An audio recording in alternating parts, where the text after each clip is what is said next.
Episode 1. It opens with a scene of a high school student, Mari, rushing to school. On the way, she notices that beastmen have been appearing more often recently.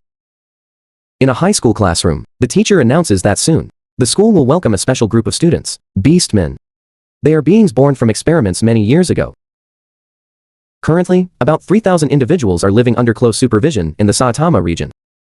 Although they live separately behind barrier walls, their lives aren't much different from humans. Some are even allowed into the human world. So a special group of students has been chosen to help the beastmen integrate into the outside society. Inside the classroom, the atmosphere becomes noticeably tense when a student worries that beastmen can be quite violent. A sense of fear spreads lightly among the students, but the teacher quickly reassures them that only a few beastmen are allowed to attend. They all must undergo a strict vetting process by the government. Today is their enrollment day. Meanwhile, Mari happens to be running late. When she arrives, the school gate is already closed. Just then, she sees a boy who is also late, just like her. Without much thought, Mari asks him to climb the wall into the school with her, not realizing he is a beastman. When he takes her hand to help her climb, Mari's heart suddenly pounds. She panics slightly. The wolf boy, thinking she couldn't get down, gently lifts her and sets her down. Mari freezes, blushing beet red, not knowing how to react. In class, Mari tells her two friends about what just happened. Her face flushed and her eyes shy. Then, right afterward, that same boy walks into the classroom as a new student. The class buzzes. Mari is stunned when she learns he is seated right next to her. His name is Hidaka Tsunagu. And just like his appearance, he brings Mari a whirlwind of confusing emotions. During break, Hidaka quickly becomes the center of the class's attention. Some students are curious, some are wary. Some even make mocking remarks. However, he just smiles calmly and doesn't react harshly, surprising everyone. Mari realizes that despite his large build and striking appearance, he is quieter than anyone else in the class. That afternoon on the way home, Mari spots Hidaka being teased by a group of people. She thought he would fight back, but no, he just avoids them. Unfortunately, while dodging Mari, he slips and falls into the river. Mari panics and jumps in, wanting to save the wolf boy, but it turns out he is more worried about her. After getting ashore, the two talk, and Mari doesn't forget to thank him for helping her that morning. As for Hidaka, it seems this is the first time he's received thanks from a human. So the wolf boy can't control his emotions, causing his tail to wag non-stop.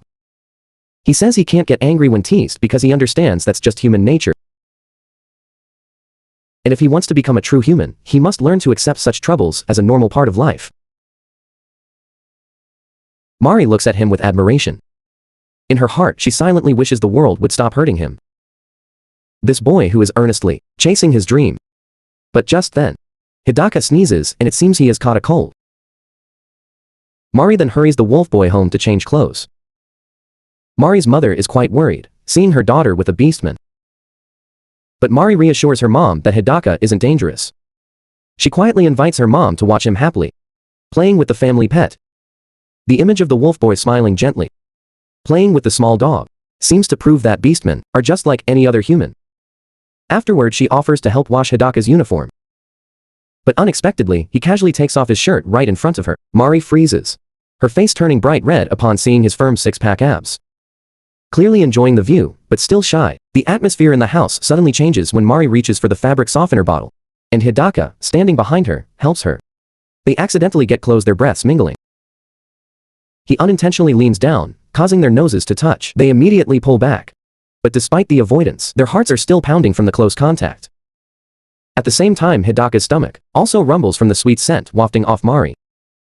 The next day, Hidaka draws attention with an impressive slam dunk in gym class. Mari can't take her eyes off him, especially when he lifts his shirt to wipe his sweat, revealing his abs and making her blush. Her two friends beside her see this and tease her relentlessly. But Mari stubbornly keeps denying it.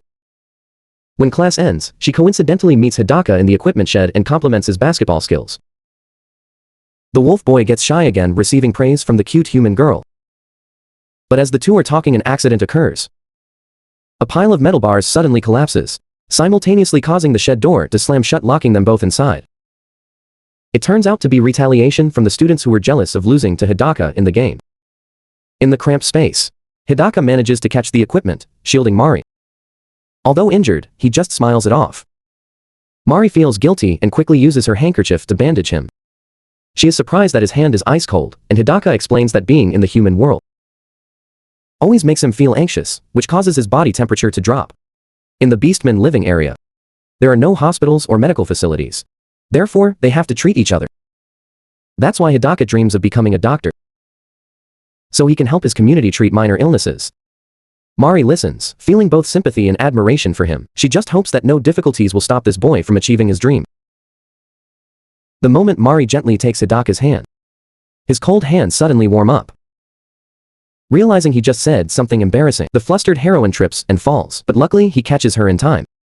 In the quiet space, their eyes meet, and both their hearts flutter.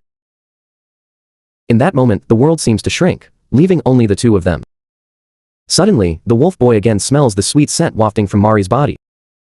He leans closer to smell it better, and his stomach starts to rumble again.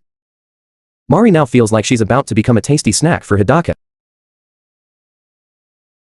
Episode 2. She's in a precarious situation, thinking she's done for, when suddenly, her friend Aida's voice calls out from outside. The call seems to awaken the human part of Hidaka. He quickly pulls away from Mari and tries to suppress his instincts by biting hard into his wrist. Meanwhile, his tail keeps wagging from the excitement.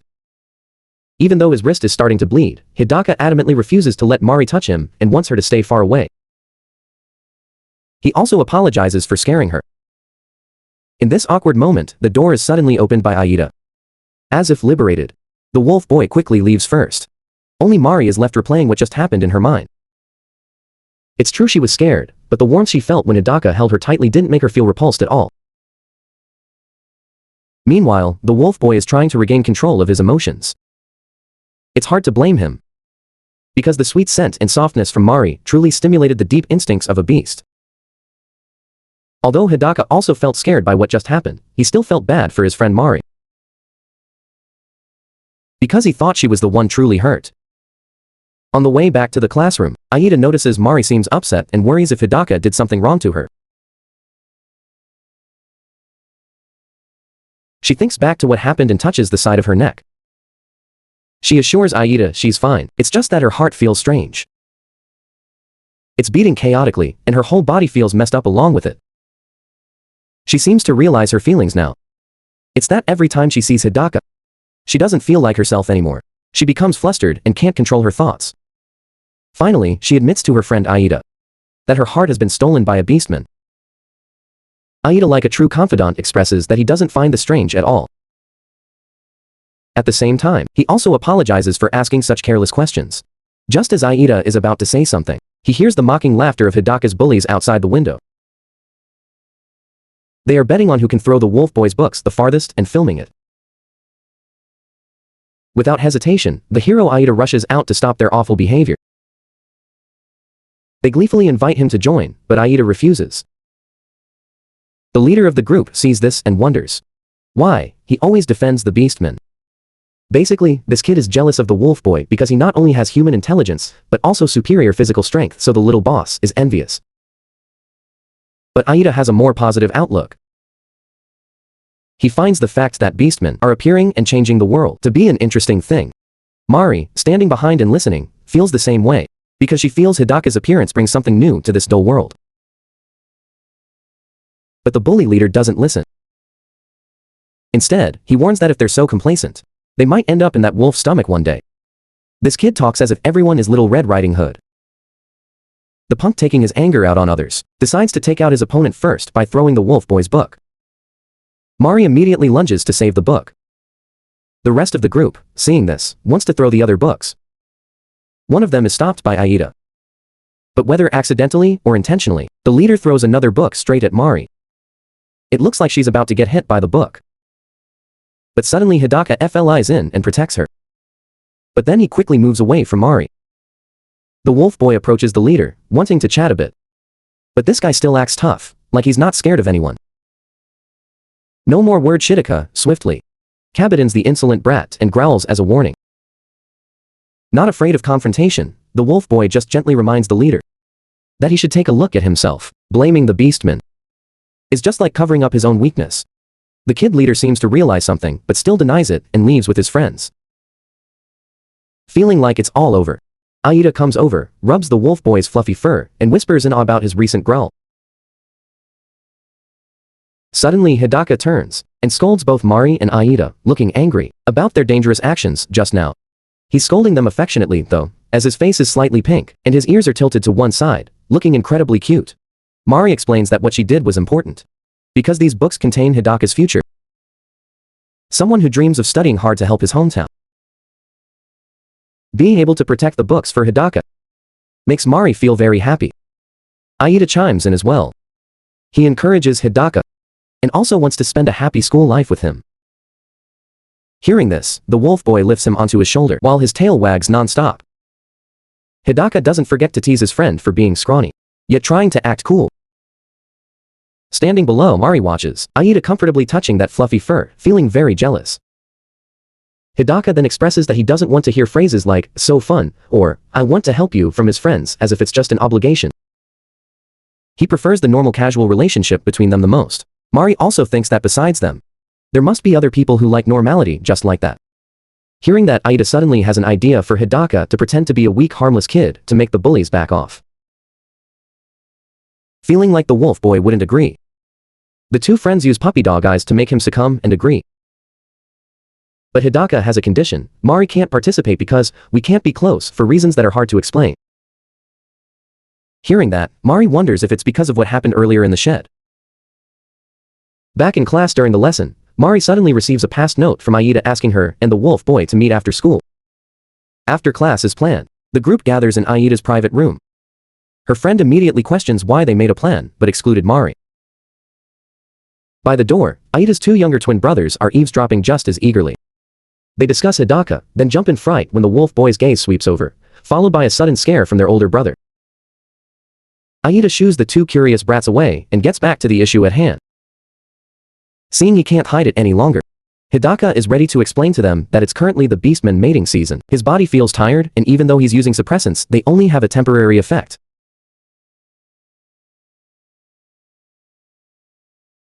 Meanwhile, although he's a beastman, Hidaka is a special case. Because he was born to a human and a beastman, so he doesn't have a heat cycle. Hearing this, Mari feels, it's wonderful. Hidaka agrees with that. It's even more wonderful to have witnessed firsthand the love between his parents.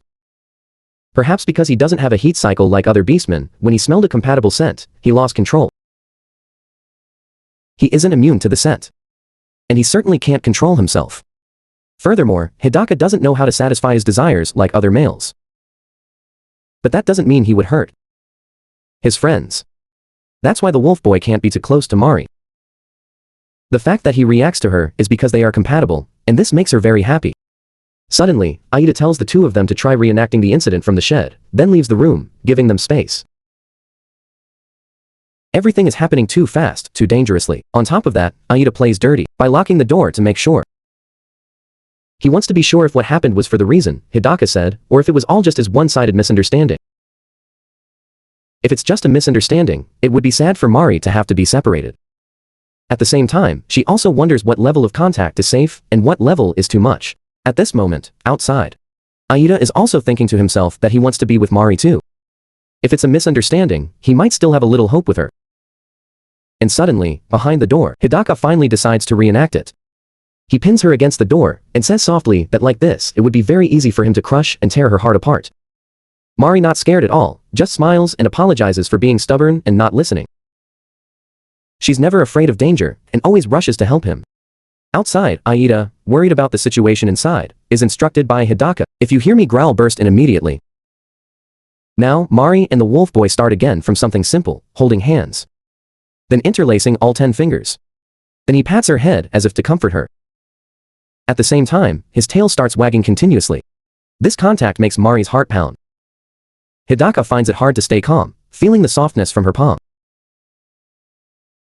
Not to be outdone, Mari also wants to touch his soft, fluffy fur. Hidaka immediately bows his head to let her pet him.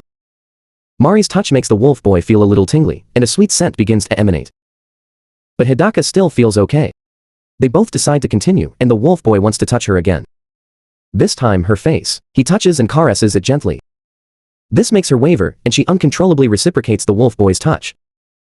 The reciprocation causes a big change in him. Hidaka feels something urging him to hug this cute girl tightly. Mari really likes this hug from him too. Sensing something is wrong, Aida intends to open the door and barge in, but is stopped by the kids, afraid their brother will be eaten. If this continues, Mari thinks they'll both get flustered again, so she decides to push the wolf boy away. He sees the wolf boy sitting in a lump with his back to Mari, who is covered by his jacket. After the reenactment, they now know that Hidaka's reaction happens very quickly and easily. The wolf boy doesn't forget to blame Aida. Because he came in late, things became even more dangerous. After apologizing profusely, Aida turns to ask Mari about what happened. She also thinks back but confirms with him that if they sit near each other and talk it will be fine. They both ask for Hidaka's opinion, and although he's still quite concerned. After what just happened, seeing Mari wasn't scared at all. He doesn't want to run away anymore and wants to face it. Hearing that, Aida is overjoyed and continues to run over and nuzzle him. Mari is just as happy, but suddenly, as if remembering something, her smile fades. Episode 3. That evening, while bathing, Mari thinks about what happened. She seems to suspect that she herself is the reason the wolf boy finds it hard to maintain his composure. Stepping out of the bathroom, Mari hears her dad talk about a beastman working at his partner company. Something that rarely happened before, and now, the number of beastmen working with humans is increasing. So much so that many people are starting to feel uneasy. In her room, Mari pets her beloved pet, treating it like a confidant and pouring her heart out. She notices that in the human world, there aren't many places willing to give beastmen a decent job. They are so different, it's as if they're from another world. She wonders if love is the most luxurious emotion between the two species.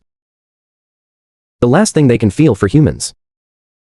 Mari wonders if she falls in love with a beastman boy. Would that love be accepted? Suddenly, she gets a text notification from her friends Aida and Hidaka, inviting her to lunch tomorrow. Looking at the group chat, Mari asks her pet dog if it would be weird if she sent a private good night message to the wolf boy, as if answering her own question over on his end while studying. Hidaka receives the good night text from her.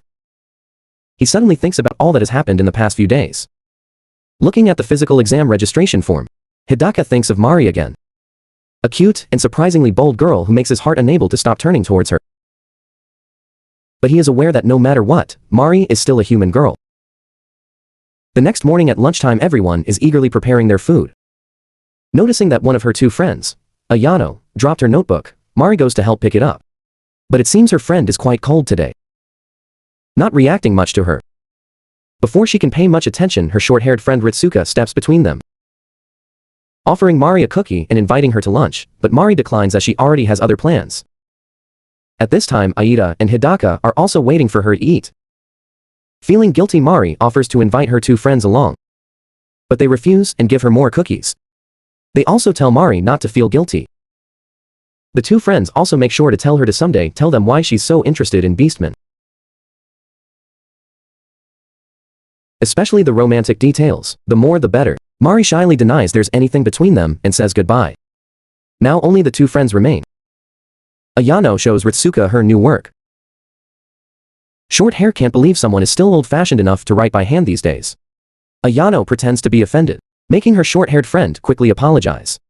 On the rooftop where the three young friends are gathering for lunch, Aida realizes they probably can't help Hidaka integrate right away and will have to wait and see how things go. As if to salvage his idea, Aida suggests having Hidaka walk around the school like a loudspeaker van promoting him everywhere. Meanwhile, Mari sits beside him, staring intently at Hidaka. She notices that although his mouth is very big, he eats very elegantly. Mari shyly makes an excuse that he looked like he was enjoying his food, so she stared. Believing her, the wolf boy even offers her some. After that, the two go back and forth offering and accepting while their friend Aida is busy working on homework. It's tough for Aida because he has to pass the upcoming exam to get a starting spot on the basketball team. Seeing his friend's distress, Hidaka takes a look and shows him that if he just applies the formula correctly, he'll get it. Finally, on test day, everyone tries their best to get the best score possible.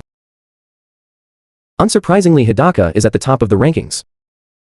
Right behind him is his friend Ayano. Thanks to the wolf boy's tutoring, both Mari and Aida have now achieved their desired scores and improved their rankings. The leader of the bully group sees the rankings, clicks his tongue, shows his attitude, and walks away. Looking over and seeing Ayano, Mari runs over to congratulate her, but her friend just coldly brushes her hand away, not happy about the result at all.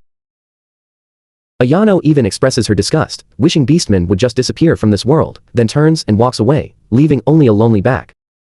Back on the rooftop, Mari and Aida both congratulate Hidaka. But the wolf boy looks confused, not understanding what's going on, as he hasn't even seen the rankings. At this moment, the short-haired friend sees the test results and immediately runs off to find Ayano. Because ever since they were little, Ritsuka noticed that Ayano's mother placed heavy importance on her grades. She only cared about Ayano's academic rank, paying no attention to the other interest her daughter wanted to share writing novels and wanting to be praised for something she truly loved and created herself. Therefore, ever since then, Ritsuka has been interested in her friend's works and wanted to read them. She runs back to the classroom, but only finds Ayano's forgotten phone on the desk. Back to the group of 3 friends, Aida says goodbye to both of them to go to practice. Mari takes Hidaka to see the ranking board. The wolf boy doesn't look too surprised and even acts like this stuff is nothing. It's all knowledge that Beastman learned in middle school. Suddenly, he hears Ritsuka's voice asking about Ayano's whereabouts. Mari also doesn't know where her friend is since she saw the test scores. Ritsuka suddenly shoves Ayano's phone right under Hidaka's nose and tells him to sniff his friend's scent, claiming that the wolf boy is partly responsible for this. Being accused so rudely like that. Even though he can sniff it out, Hidaka still won't do it. Seeing this, Ritsuka has to explain the full reason and Ayano's situation. Her friend has dreamed of becoming a writer since she was very young. However, that dream was never acknowledged or supported by her parents. To them, as long as she didn't neglect her studies, got into a prestigious university, and always maintained first place in every exam, only then would they allow her to continue writing stories. That was the only condition for her to touch her passion. But now, just because she ranked second in the recent exam, Ayano has lost everything. She's no longer allowed to write, no longer allowed to live with what she loves. That's why Ritsuka wants the wolf boy to help her find Ayano. Mari speaks up to defend Hidaka. Because to get this result, he also had to work very hard. And he himself didn't intentionally do anything wrong to Ayano. After hearing what short hair said, Hidaka also agreed to help, because he felt that if he didn't help now, he would look like he really had bad intentions. Following the wolf boy's directions, Ritsuka quickly ran up to the rooftop. Seeing her friend safe and sound, short hair couldn't help but rush over and hug her friend tightly, not forgetting to scold her for running off and making everyone search frantically. Ayano showed no remorse for making everyone worry. She only came up here to throw away her novel manuscripts. Because she could no longer write, Ayano had no reason to keep them. Ritsuka couldn't help but scold her for her actions. Short hair hadn't even finished reading the work, not to mention littering is wrong, and on top of that, Ayano's attitude of pretending to be fine. She admires Ayano because despite all the restrictions imposed on her, she still persevered in writing her story, which is why Mari also wants to read it. Hearing that, the handsome Hidaka immediately launched himself down to retrieve Ayano's notebook, even though it was no longer intact, and expressed that he also wanted to read it. In the art classroom, the notebook had been taped back together. Although they hadn't asked Ayano's permission, the 3 of them just read it anyway.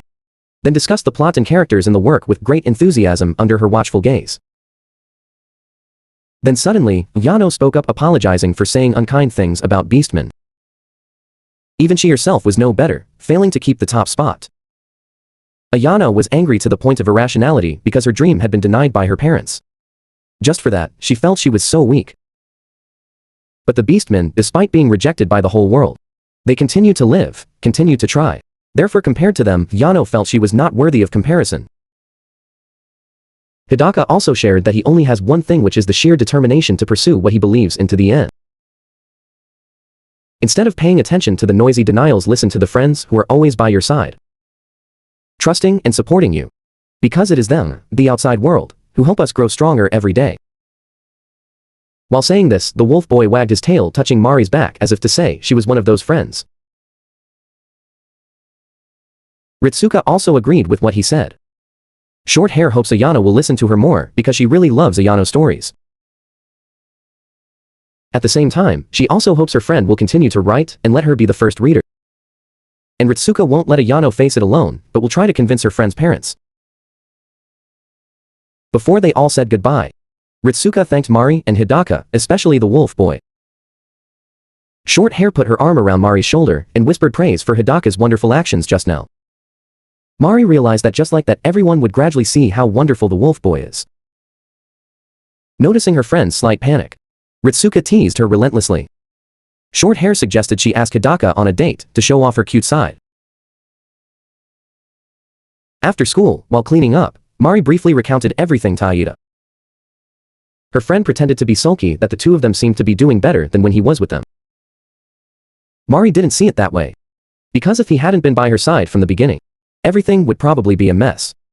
Hearing that, Aida couldn't help but reach out and pat her head. Then he immediately flinched, apologized, and tried to explain it away as a habit from patting his younger siblings at home.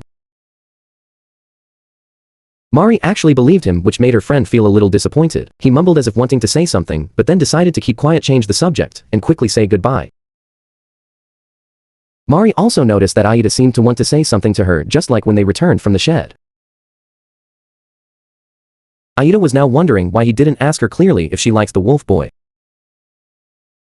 When leaving school, Hidaka was already waiting for her because he wanted to talk to Mari. The wolf boy wanted to discuss his test results during the mating season with her. The test results showed he had no abnormal problems. Hidaka is just a normal beastman and is not affected by the forbidden moon as many people fear.